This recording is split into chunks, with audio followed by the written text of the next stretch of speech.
Pues continuamos ahora sí con esta historia de David, que la semana pasada hablamos de las semejanzas de David y de Jesús, pero en nada se parece David en el pecado a Jesús. Ay, sí, no hay semejanza ninguna, porque David pues era un gran guerrero, de verdad que él, después de ser un gran guerrero, pues se queda en su casa y en lugar de salir a liderar sus tropas, a conducir sus tropas, pues no, ya tiene muy buenos guerreros, está todo organizado y se queda en su casa muy feliz.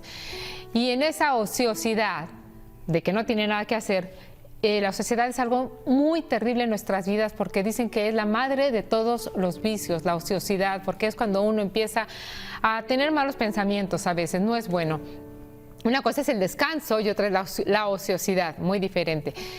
Y en esta ociosidad, pues mira a través de la ventana y ve a lo lejos que se está bañando en la terraza una mujer muy hermosa.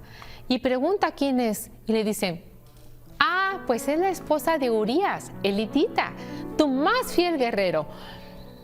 Y pues no le importa mucho y la manda a llamar y la mete a su dormitorio.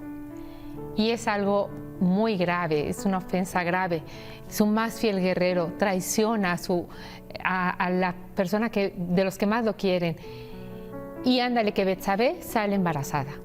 Entonces David pues dice, ¿cómo voy a tapar esto? ¿Cómo voy a ocultar el embarazo de Betsabé? Manden traer a Urías de la batalla, tráiganlo por favor para que esté unos días con Betsabé. Y lo mandan llamar y llega acompañado de sus soldados, Urías. Y bueno, le dice David, has sido tan buen soldado, tan fiel, que te mereces un descanso y unas vacaciones con tu esposa. Y pues pasan los días y le llegan los chismes a David de que Urías no comparte el lecho nupcial con su esposa porque él se queda afuera con sus soldados porque él es muy empático. Él dice, ¿por qué voy yo a gozar de estar unos días con mi esposa cuando mis soldados también fieles y batallan y pelean en la lucha igual que yo, no pueden tener este privilegio? No, yo me quedo afuera con ellos. Entonces no hay manera de justificar que Betsabé salga embarazada, por lo que regresa a la batalla y al enterarse David, pues manda un mensajito cerrado con otro de sus soldados y específicamente dice, entréguenselo a Urías. Y en ese mensaje iba que Urías tenía que ir al frente de las tropas, clara señal de que iba a morir, porque eran los primeros que morían, los que iban hasta adelante. Y efectivamente, Urías muere. Pero entonces el profeta Natán, que sabe todo esto, quiero decirles lo que les dice, confronta a David con su pecado. Y Natán pronuncia el juicio de Dios. La espada nunca saldrá de la casa de David. Qué fuerte. Hasta Jesús le toca esto que es de la descendencia de David, la espada le atraviesa. Y tu hijo David morirá. David se arrepiente profundamente y ora el Salmo 51, que vale la pena que lo lean, y es un salmo de contrición. Es un salmo que dice, Señor, he pecado contra el cielo y contra ti. Es muy largo, es muy bonito. Les invito a que lo lean. Y bueno, pues después ya David ahora sí se casa con Betsabé y tienen a este hijo que a los pocos días muere, como le había anunciado el profeta Natán. Y después vuelve a quedar embarazada a Betsabé, ahora sí, de Salomón.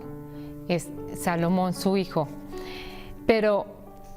Y bueno, Salomón es el heredero al trono, pero poco después de la coronación de Salomón, las 3 promesas de Abraham se cumplen. Yo siempre dije, lo que Dios promete, lo cumple, sea como sea. ¿Va a tener consecuencias lo que hacemos? Sí, pero las promesas y el regalo que Dios nos da, lo cumple. Las 3 promesas de Abraham eran tierra y nación, se cumplen en Salomón, un gran nombre a través de una dinastía real y la bendición mundial por medio del templo de Dios y su sabiduría. Cuando Salomón es rey, bueno, pues lo primero que pide es sabiduría, pero no sigue el consejo de Moisés. Moisés siempre decía que no multipliquen las armas, ni las riquezas, ni las esposas. Esto ya venía desde Moisés. Y Salomón, que en principio gobernó muy bien, con mucha sabiduría, pero el poder a veces corrompe.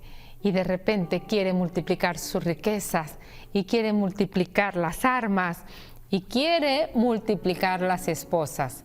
Fíjense muy bien, para hacer alianzas con otros países, multiplica tanto estas esposas que llega a tener 700 esposas y 300 concubinas. Nada más y nada menos. Poquitas. No se conforma. No se conformaba con poco, evidentemente, ¿no? Las cuales, pues tantas esposas y tantas concubinas, pues distraen el corazón de Salomón y lo alejan del Señor.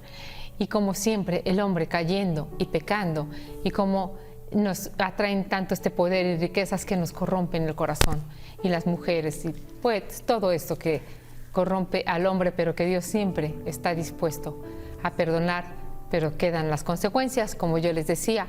Y estas consecuencias por el pecado de Salomón, Dios permitió que su reino se dividiera.